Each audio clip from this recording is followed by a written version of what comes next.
नमस्कार दोस्तों, मनीषा की आवाज़ चैनल में आपका स्वागत है। आज की कहानी है भगवान की गोद। एक लड़की ने एक संत जी को बताया कि मेरे पिता बहुत बीमार हैं और अपने पलंग से उठ भी नहीं सकते। क्या आप उनसे मिलने हमारे घर पे आ सकते हैं? संत जी ने कहा, हाँ बेटी, मैं जरूर आऊंगा। संत जब उनसे मिलने उनके घर पर गए तो देखा कि एक बूढ़ा आदमी बीमार पलंग पर दो तकियों पर सिर रखकर लेटा हुआ है, लेकिन एक खाली कुर्सी उसके पलंग के सामने पड़ी थी। संत जी ने उस बूढ़े और बीमार आदमी से पूछा कि लगता है कि शायद आप मेरे ही आने की उम्मीद कर रहे थे। उस वृद्ध आदमी ने कहा, जी नहीं, आप कौन हैं? संत जी ने अपना परिचय दिया और फिर कहा, मुझे ये खाली कुर्सी देखकर लगा कि आपको मेरे आने का आभास हो गया है। बीमार आदमी बोला, संत जी, अगर आपको बुरा ना लगे तो कृपया कमरे का दरवाजा बंद कर दीजिए। संत जी को थोड़ी हैरानी तो हुई, फिर भी संत जी ने दरवाजा बंद कर दिया।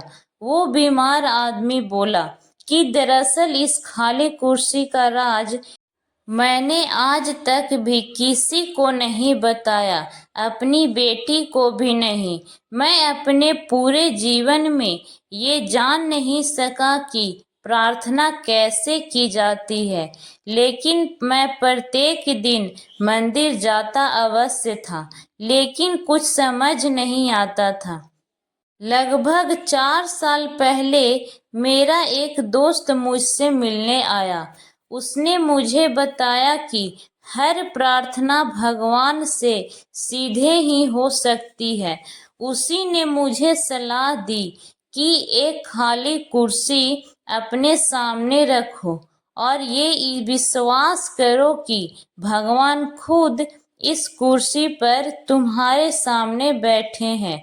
फिर भगवान से ठीक वैसे ही बातें करना शुरू करो जैसे कि अभी तुम मुझसे कर रहे हो। वो हमारी हर फरियाद सुनता है।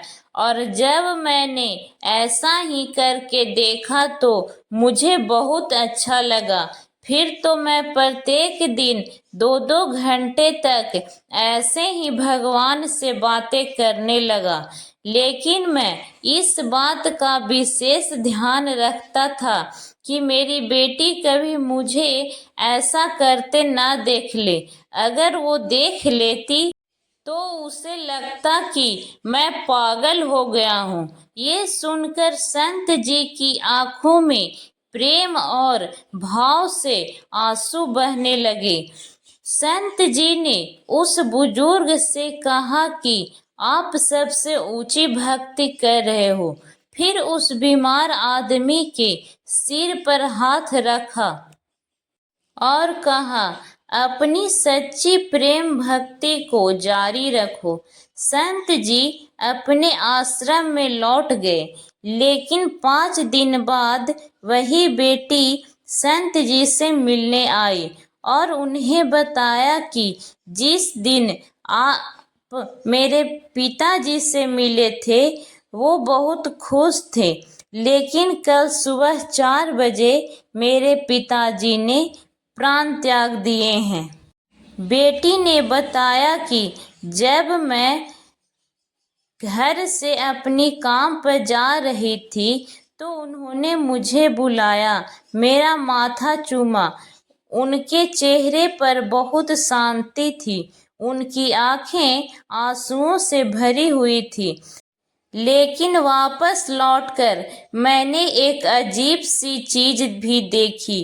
वो ऐसी मुद्रा में अपने बिस्तर पर बैठे थे जैसे खाली कुर्सी पर उन्होंने किसी के गोद में अपना सिर झुका रखा हो, जबकि कुर्सी तो हमेशा की तरह खाली थी। संत जी, मेरे पिताजी ने खाली कुर्सी के आगे सिर क्यों झुका रखा था। बेटी से पिता का ये हाल सुनकर संत जी फूट फूट कर रोने लगे और मालिक के आगे फरियाद करने लगे, हे मालिक, मैं जब भी इस दुनिया से जाऊं तो ऐसे ही जाऊं, मुझ पर भी ऐसे ही कृपा करना। यदि हम भी इसी तरह अपने इष्ट देव की गोद में बैठकर यहाँ से जाना चाहते हैं तो प्रत्येक पल आप अपने इष्ट देव की उपस्थिति को हर जगह महसूस करेंगे। एक दिन हमारी अवस्था भी अवश्य बदलेगी। आशा करते हैं कि आपको ये कहानी अच्छी लगी होगी। ऐसे और कहानी सुनने के लिए हमारे चैनल को सब्सक्राइब करें। धन्यवाद।